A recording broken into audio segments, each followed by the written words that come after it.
આ છે લૂંટેરી દુલ્હન, જે ઈડનના રામપુરા ગામમાં એક યુવક સાથે લગ્ન કરી એટલે કે લગ્નના નામે છેતરપિંડી કરી 3,50,000 રોકડ, 11,000ના કપડાં, 47,000ના દાગીના તેમજ 15,000નો મોબાઈલ લઈ ફરાર થઈ ગઈ છે.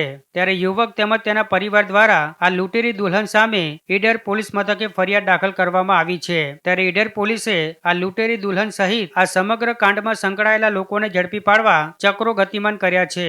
યુવકનું નામ નૈમેશ પટેલ છે, જેના લગ્ન થતા ન હોય. યુવક એક એજન્ટ થ્રુ એક અજાણી મહિલા તેમજ પુરુષના સંપર્કમાં આવ્યો હતો, જ્યાં યુવકના લગ્ન માટે છોકરી ધ્યાનમાં હોવાનું કહી યુવતીના યુવક સાથે વિધિવત રીતે મંદિરમાં લગ્ન કરાવ્યા હતા. ઈડનના ગ્રામ્ય પંથકમાં માંડ યુવકનું લગ્ન થયું હતું, પણ બાદમાં લૂંટેરી દુલ્હન સહિત તેના મળતિયાઓએ વિશ્વાસઘાત કર્યો અને 3,50,000, 11,000ના કપડાં, 47,000ના દાગીના અને 15,000નો મોબાઈલ લઈ ટોળકી ફરાર થઈ ગઈ હતી.